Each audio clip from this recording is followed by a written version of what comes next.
நீங்கள் வந்து குரானை பிலீவ் பண்றீங்க. இப்போ இந்த குரான்ல கூறப்பட்ட சில விஷயங்கள் அறிவியலுக்கும் ஒத்து போகுது அப்படின்னா நீங்க ஃபர்ஸ்ட் எதை சொல்லுவீங்க? குரான்ல நிறைய வேர்சஸ் இருக்கு. குரான் வந்து என்ன சொல்றோம் அப்படின்னா the words of God, கடவுளுடைய வார்த்தைகள் அப்படின்னு சொல்லிட்டு அது வசனங்களா இருக்கும். புத்தகம்னு எடுத்த வசனங்கள் இருக்கும்ல, அந்த வசனங்களுக்கு அரபியில ஒரு பேர் இருக்கு. என்ன அப்படின்னா ஆயா அப்படின்னு சொல்லுவாங்க, ஆயத் அப்படின்னு சொல்லுவாங்க. அந்த ஆயத்னா என்ன அப்படின்னா சயின்ஸ், அடையாளங்கள் அர்த்தம். SIGN science. ஸோ அந்த அடையாளங்கள். இன்னொரு பேர் வந்து மிராக்கிள்ஸ் அப்படின்னு சொல்லுவோம். அந்த ஒவ்வொரு வசனமே ஒரு அடையாளம், ஒரு அதிசயம். எதற்கான அடையாளம் அப்படின்னா கடவுள் இருக்காரு அப்படின்றதுக்கான அடையாளம். எதற்கான அதிசயம்னா இது மனிதனால சொல்லப்பட முடியாத வார்த்தைகள் அப்படின்றதுக்கான அதிசயம். ஸோ அப்போ குரான்னு பார்த்தா ஃபுல் குரானுமே அதிசயமாக தான் இருக்கும், ஃபுல் குரானுமே உங்களுக்கு அடையாளமாக தான் இருக்கும். அதில் குறிப்பாக சில விஷயங்கள் என்ன அப்படின்னா அட்வான்ஸ் சயின்ஸை பேசணும். நம்ம பழைய சயின்ஸ் கூட கிடையாது, ரொம்ப அட்வான்ஸ்டு சயின்ஸை பற்றி பேசணும். இப்போ ஒரு மனுஷன் வந்து ஃபிசிசிஸ்ட் இருக்காரு அப்படின்னா அவருக்கு வந்து கெமிஸ்ட் பற்றி நாலேஜ் இருக்காது, டீப் நாலேஜ் இருக்காது. ஜென்ரலாக நாலேஜ் இருக்கும், டீப் நாலேஜ் இருக்காது. PhD லெவல் பண்ணவங்களுக்கும் ஒரு ஃபிசிசிஸ்டுக்கும் கண்டிப்பாக டிஃப்ரென்ஸ் இருக்கும். ஒரு சயின்ஸ் ஸ்டூடெண்ட்ஸ்க்கு ஆர்ட்ஸை பற்றி நிறைய தெரியாது. ஸோ எல்லா டிபார்ட்மெண்ட்டையும் ஒரே மனுஷனால கவர் பண்ண முடியாது. ஸோ இந்த குரான் என்ன சொல்கிறாங்க, முகமதுடைய வார்த்தைகள்னு ஏத்திஸ்ட் சொல்கிறது ஓகே.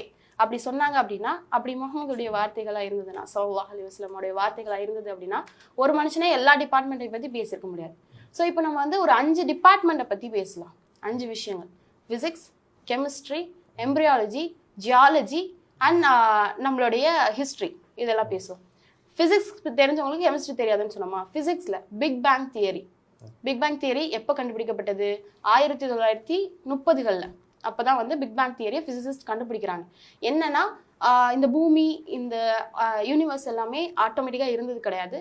சம் பிக் பேங் ஒரு பெரிய வெடிப்பு உருவாகி எல்லா கோள்களும் உருவானது அப்படின்னு குரான்ல இந்த வசனம் இருக்கு. 21வது அத்தியாயம் 30வது வசனத்துல என்ன சொல்றோம் அப்படின்னா, வானம், பூமி, இரவு, பகல் எல்லாமே ஒன்றோடு ஒன்று இணைந்திருந்தது. அதை அல்லாஹ் தான் பிரிச்சான் அப்படின்றத நீங்க பார்க்கவில்லையா அப்படின்ற கொஸ்டின் வருது.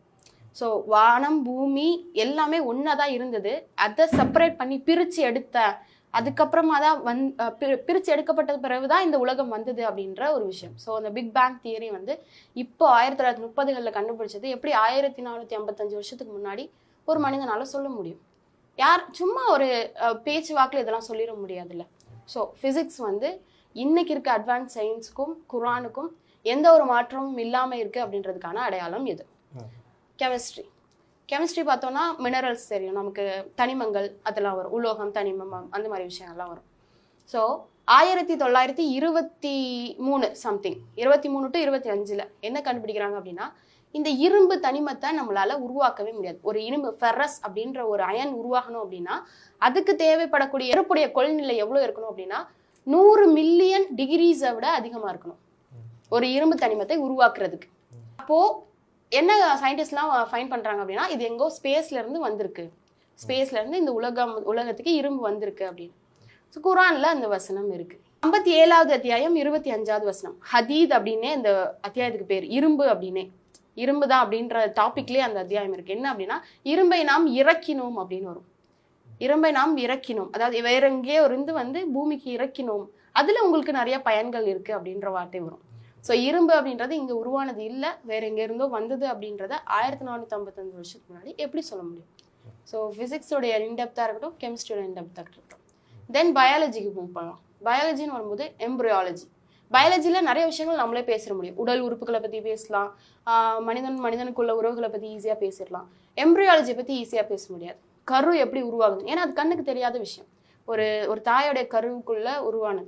இந்த எம்ப்ரியாலஜியோட ஹிஸ்டரியே எப்ப இருந்து உருவாகுது அப்படின்னா 1959 தான் எம்ப்ரியாலஜி டெவலப் ஆகுது. முன்னாடியே வந்து கரு எப்படி உருவாகுது அப்படின்றத டிசெக்ட் பண்ணி கத்துட்டு இருந்தாங்க.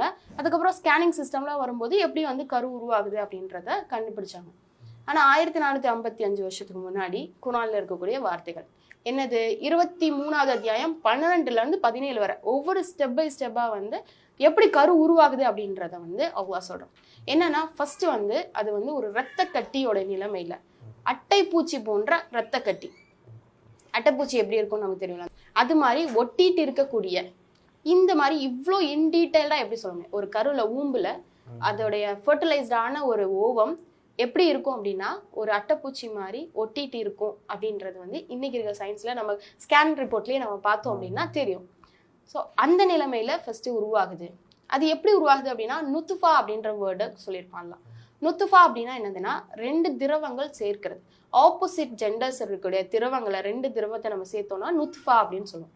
ஸோ அந்த நுத்துஃபால இருந்து இது உருவாகுது அப்படின்னு சொல்லுவாங்க. நுத்துஃபா அப்படின்றது எதுனா மேலோடைய ஸ்பெர்ம்ஸும் ஃபீமேலோட ஓவமும் மிக்ஸ் ஆகி இது வந்து உண்டாகுது அப்படின்ற விஷயங்கள். ஸோ ரத்த கட்டி நிலைமைக்கு வந்துடுது. அதற்கப்புறமா அதற்குடைய சதைகள் கொடுக்கப்படுது. உருவான அந்த ரத்த கட்டியோடைய நிலை சதைகள் தான் ஃபர்ஸ்ட் வரும். அதாவது உறுப்புகள் உருவாகுது அப்படின்னு. இன்னைக்கு சயின்ஸ்ல பாத்தீங்க அப்படின்னாலும் எலும்புகள் உருவாகல, எதுவுமே உருவாகல. ஃபர்ஸ்ட் உருவாகக்கூடிய ஆர்கன்ஸ் தான். அது ஆர்கன்ஸ். ஹார்ட் தான் ஃபர்ஸ்ட் ஃபுல்லா கம்ப்ளீட்டா டெவலப் ஆகும். ஹார்ட் பீட் தான் வர ஆரம்பிக்கும். அதுக்கப்புறமா தான் ஒவ்வொரு ஆர்கன்ஸ் அண்ட் அடுத்தடுத்த எலும்புகளும் தசைகளும் உருவாகும். அதுக்கு அடுத்த நிலையில தான் அடுத்து சொல்றோம் அதற்கு எலும்புகளை நாம் அமர்த்தினோம், அதற்கப்புறம் அது மேல தசைகளை அனுப்பினோம், அது கடைசியில வந்து ஒரு மனித உருவமா உருவாச்சு அப்படின்னு. ஸோ இந்த எம்ப்ரியாலஜியோட அந்த ஸ்டேஜஸை பார்க்கும்போது இந்த எம்ப்ரியாலஜியோட சயின்டிஸ்ட் அதை டெவலப் பண்றவங்களே இதை வந்து அக்செப்ட் பண்ணிக்கிறாங்க. இதை ஒரு மனுஷனால சொல்ல முடியாது. இது 1450 வருஷத்துக்கு மேலே மேபி அவருக்கு அவ்வளோ அறிவு இருந்திருக்கலாம், அவர் வந்து ஏதாவது ஒரு சூப்பர் நேச்சுரல் பவர் இருக்கலாம் அப்படின்ற மாதிரி சொல்றாங்க. நாங்கள் சூப்பர் நேச்சுரல் பவர் இல்லைங்க, காடோட வார்த்தை அப்படின்னு சொல்றோம். ஓகேவா? ஸோ அடுத்து ஜியாலஜி. இதெல்லாம் வந்து சயின்ஸ் பேசுறோம். ஜியாலஜி இதெல்லாம் கூட யோசிச்சு எழுதிருக்கலாம்.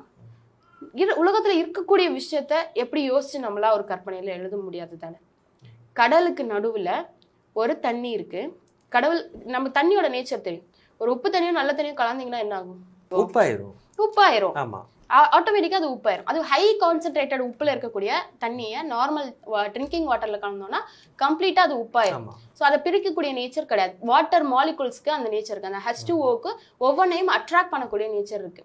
ஸோ அப்படி இருக்கக்கூடிய நேரத்துல கடலுக்கு நடுவுல ஒரு பகுதி இருக்கு. அந்த பகுதி இனிப்பா இருக்கும், இனிப்பான குடிநீரா இருக்கும், கடலுக்கு உள்ள இருக்கும். இன்னொரு பகுதி உப்பா இருக்கும் அப்படின்னு குர்ஆன்ல வசனம் வருது. அந்த கடல் எங்க இருக்குன்னா பெனிசுலால டூலம் அப்படின்ற இடத்துல இருக்கு.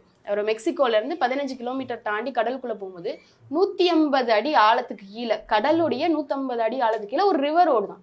நல்ல தண்ணியில இருக்கக்கூடிய ரிவர். அதை அந்த குர்ஆன்ல அல்லாஹ் சொல்லியிருக்கான், இந்த மாதிரி அதை பிரிக்கக்கூடிய ஒரு திரையை நாம் அமைச்சிருக்கோம் அப்படின்னு. நல்ல தண்ணியாவே இருக்கும், நீங்க குடிக்கிற மாதிரியே இருக்கும், உப்பு தண்ணி இருக்கும், அது ஒன்றோடு ஒன்று கலக்காது அப்படின்னு குர்ஆன்ல அல்லாஹ் சொல்றான். 25வது அத்தியாயம் 53வது வசனத்துல. ஸோ இதெல்லாம் பார்த்துட்டு இன்னமும் வந்து இது வந்து யாராவது கற்பனை பண்ணியிருப்பாங்க அப்படின்னா இது மாதிரி நிறைய அடையாளங்கள் இருக்கு. குர்ஆன் முழுக்க இந்த மாதிரி அடையாளங்கள் இருக்கு.